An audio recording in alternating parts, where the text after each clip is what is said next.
ભરૂચના કસક વિસ્તારમાં વીજળીના પ્રશ્નથી ત્રસ્ત સ્થાનિકોએ મક્તમપુર વિસ્તારમાં આવેલ વીજ કંપનીની કચેરી ખાતે હલ્લો મચાવ્યો।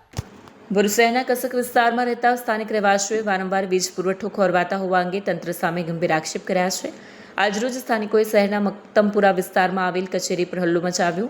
સ્થાનિકોએ અધિકારીને રજૂઆત કરતા જણાવ્યું કે છેલ્લા 1 મહિનાથી વિસ્તારમાં દિવસ દરમિયાન 15 થી 20 વખત વીજળી જતી રહે છે અને લો વોલ્ટેજ તેમજ હાઈ વોલ્ટેજની સમસ્યા સતત સર્જાઈ રહી છે।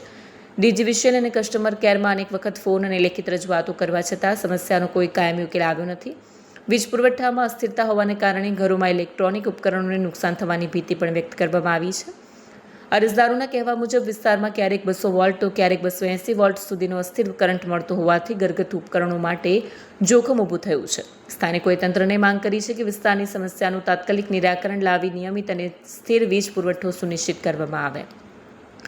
વિડીયો જર્નાલિસ્ટ વિરેન્દ્ર પાટીલ સાથે સત્યા ટીવી ન્યૂઝ ભરૂચ। મારું નામ ઇમ્તિયાઝ ઇબ્રાહીમ પટેલ છે। હું કસક વિસ્તારમાં રહું છું। વોર્ડ નંબર નગરપાલિકા વોર્ડ નંબર 5માં આવેલું છે કસક વિસ્તાર।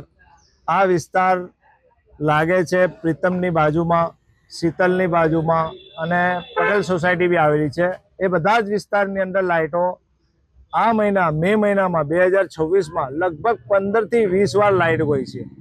અમે અવારનવાર સુરત, અવારનવાર મક્તમપુર વીજ પુરવઠાને ફોન કરીએ છીએ અને રૂબરૂમાં બી આવીને અમે કમ્પ્લેન આપેલી છે, પણ આજ દિન સુધી એનું સોલ્યુશન આવ્યું નથી। લગભગ 15 થી 20 વાર લાઇટ ગઈ છે અને આજનો દિવસ જે છે એ સવારે 6:30 વાગ્યાની લાઇટ ગઈ છે અને કાલે અમારો પવિત્ર તહેવાર બકરી ઈદનો તહેવાર છે અને આજે લાઇટ ગઈ છે।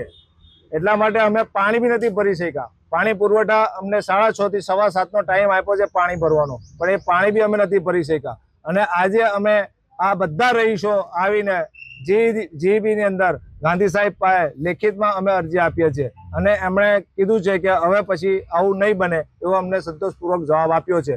હવે જોવાનું છે કે હવે ક્યાં સુધી આવું ચાલશે।